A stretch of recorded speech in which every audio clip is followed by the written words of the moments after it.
than anything else. And he believed in culling humans. And he believed in keeping small groups of blacks alive in certain areas of Africa, kind of as a zoo, would keep alive elephants or something. As a laboratory example, he believed that they would let the Japanese dominate and cull the Asian populations.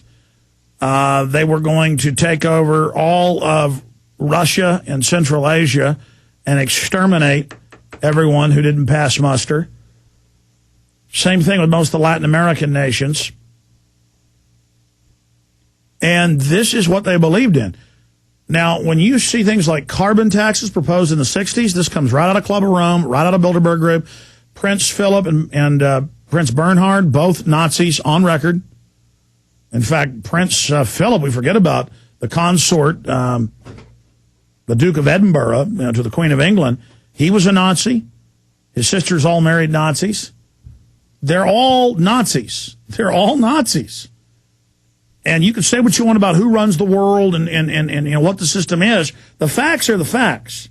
And they are carrying out eugenics.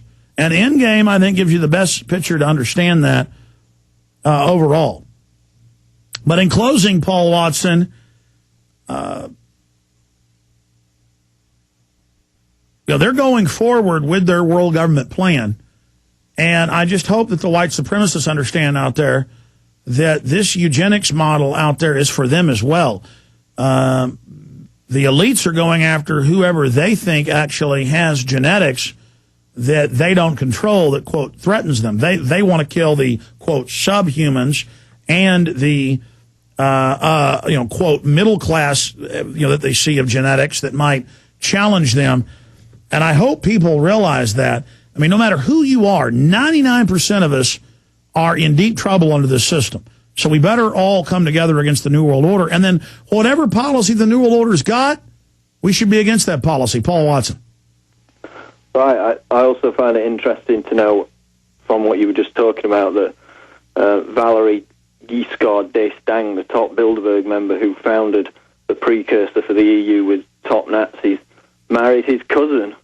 So they all like to keep it in the family, don't they? They're really into that.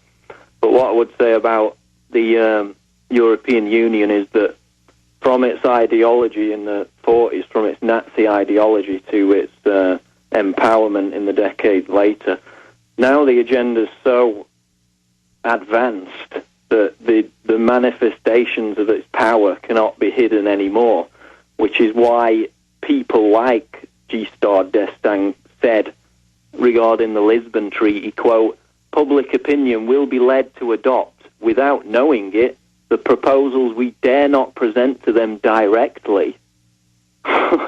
Imagine that. So he's saying that basically if we knew what it was really about, we'd never go for it. So it's, but now it's coming out, the free speech issue with the EU. I mean, the Nazis just killed people who spoke out against them, but the EU's found a more successful method, which is just kill their free speech instead.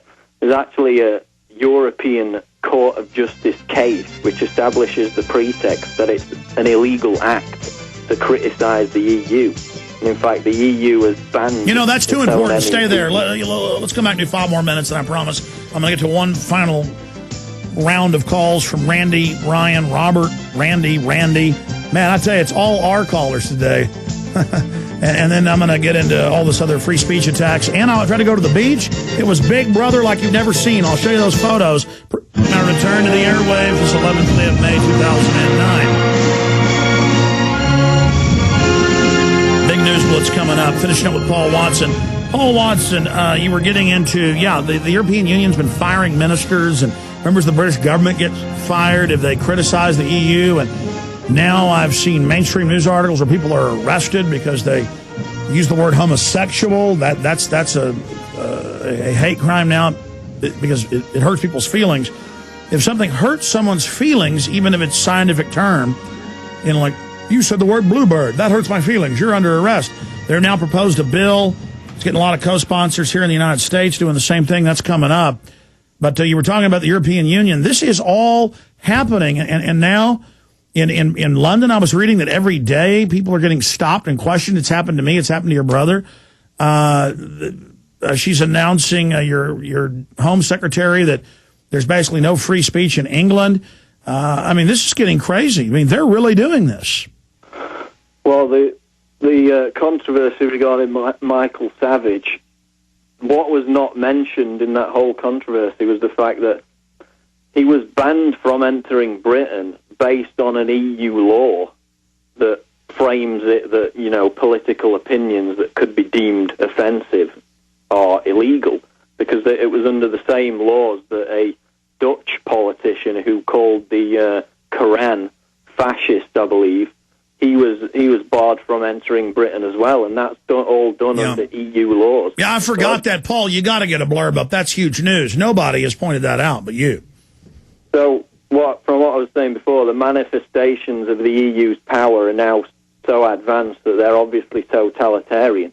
I mean, you've got I posted pictures on PrisonPlanet.com where the international EU police, because the EU's now got its own international political police force, is firing tear gas at Serbians who are protesting infringements against their sovereignty on behalf of the UN-created globalist client state Kosovo. And it also came out in mainstream news just today, it's up on PrisonPlanet.com, that they are doing all sorts of other restrictions on free speech all over Europe right now, and the police got caught, as we said, it was clear from watching the video, posing as protesters, attacking other people for news cameras, and then showing IDs and slipping back into police lines. Yeah, which happens at every major global summit now. With the free speech, the EU's also attempted to basically ban the internet. They called it a dangerous and unregulated blogosphere.